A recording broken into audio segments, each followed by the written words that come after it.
You shouldn't even be here. Grandma left nothing for failures like you. Aunt Karen smirked as my cousin laughed. I swallowed hard. Are you sure about that? I asked. Their smiles froze instantly. My name is Olivia Carter, and I'm 34 years old. I work as a hospice nurse. Every day, I sit beside people in their final moments, holding their hands when their families can't. That's how I grew close to my grandma during her last year. While everyone else visited on holidays, I was there on random Tuesdays. I wasn't rich or glamorous like the rest of my family. They cared about money, big houses, and shiny cars. I cared about comfort, peace, and dignity. I was the quiet one, the helper, the one who cleaned up after dinners and stayed late to wash dishes. Growing up, my cousins were the favorites. They got praise and expensive gifts. I got polite smiles and silence. My dream was simple. I wanted a calm life built on kindness. My family thought that made me weak. They believed success meant control. I never argued. I focused on my work. Over time, I learned something important. People show who they really are when they think you don't matter. I wasn't powerful in their world, but I had something they didn't expect. If you've ever been judged for choosing kindness over status, hit that subscribe button. Tell me in the comments, have people mistaken your silence for weakness? Let's build a place where quiet strength finally gets respect. Click like and hype if you're ready. The funeral didn't feel like a funeral. It felt like a business meeting. People whispered about property while soft organ music played in the background. I could smell heavy perfume mixed with the sharp scent of lilies. Aunt Karen looked at me and said, "Why are you standing here? You barely mattered. You were just the helper." My cousin added, "You wasted your life changing bedpans." I felt heat rush to my face. During the reception, Uncle David tapped his glass. "The inheritance will stay with the real family," he said loudly. Everyone nodded. Real family. I guess I wasn't included. One cousin leaned close and whispered, "You should leave before this gets embarrassing." When I tried to sit at the main table, Karen blocked the chair with her purse. "Seats are limited," she said. Guests watched. I heard soft murmurs. My chest tightened. I thought about walking out. Then Karen raised her glass. "Let this be a lesson," she announced. "Hard work means nothing without ambition."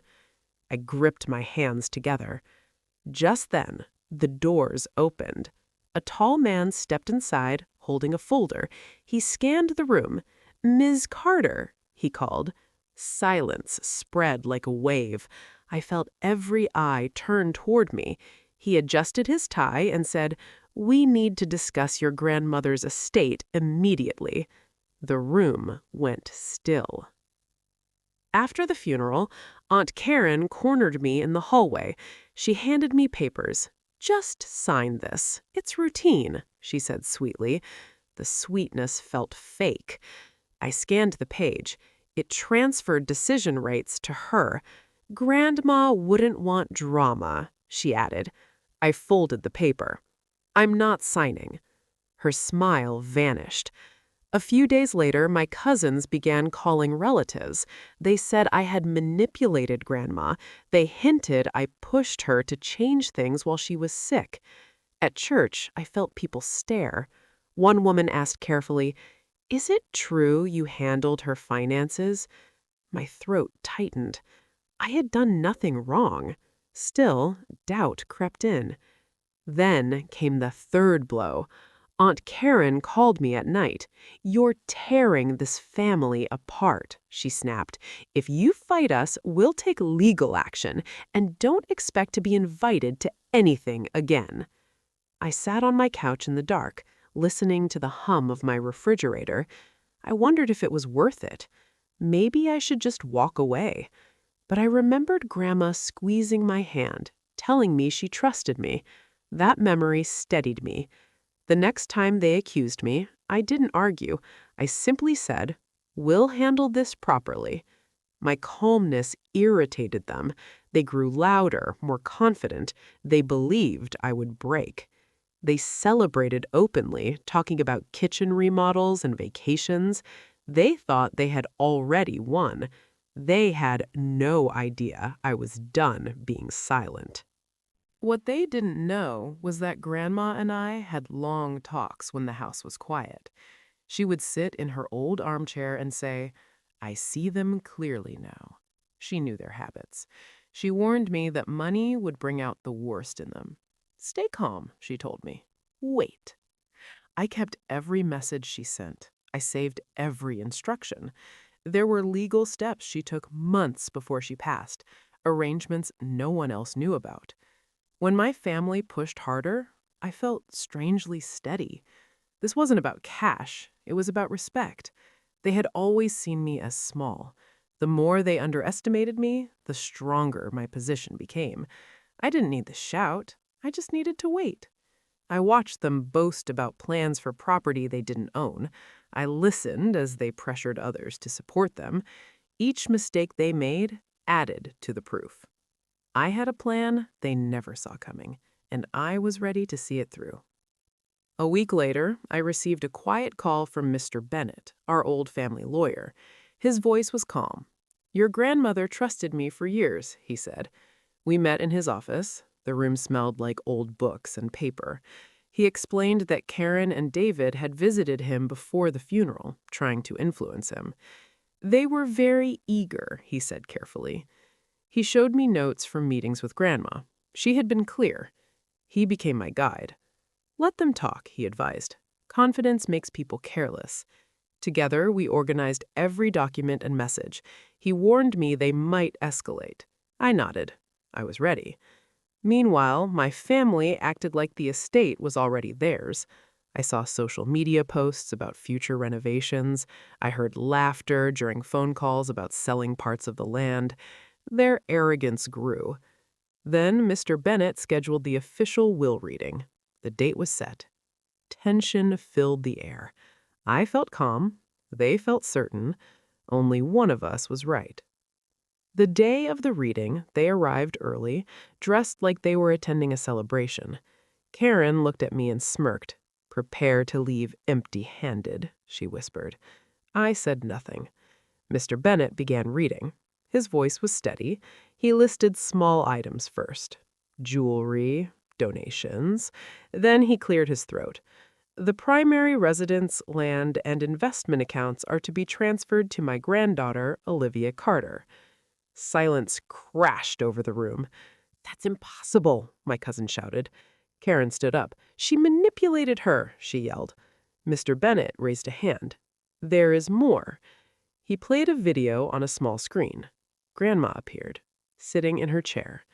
"If you're watching this," she said gently, "I made this choice because Olivia showed me love, not greed." She spoke about loyalty, about who stayed when things were hard. My cousins stared at the floor. I finally spoke. "You called me a failure," I said evenly. "You told me I didn't belong."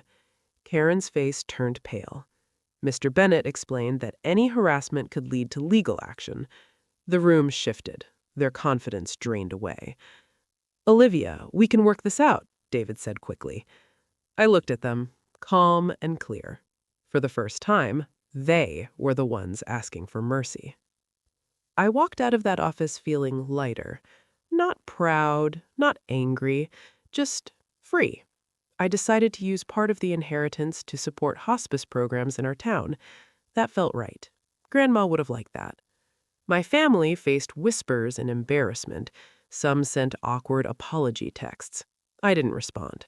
Forgiveness takes time, and trust, once broken, is hard to rebuild. I stopped chasing their approval. I built my life the way I always wanted, steady and peaceful. I learned that strength does not need to shout. It waits. It watches. And when the moment is right, it stands tall. The people who laugh at your kindness often fear the quiet power behind it. If your family ever underestimated your kindness or tried to take what was meant for you, you know how painful that feels. Share your story in the comments. I want to hear how you stood your ground. Subscribe to join a community that values strength and respect. Click Hype to help this story reach others who need it. Your story has power. If you felt a connection to mine, please subscribe and share your journey in the comments. Every hype you give this video helps empower someone else. Thank you for being here and for listening. Where are you watching from? Drop your city or country in the comments. If this story touched your heart, like, subscribe, and turn on notifications for more stories about resilience, dignity, and quiet justice. Because some lessons don't come with applause. They come with peace.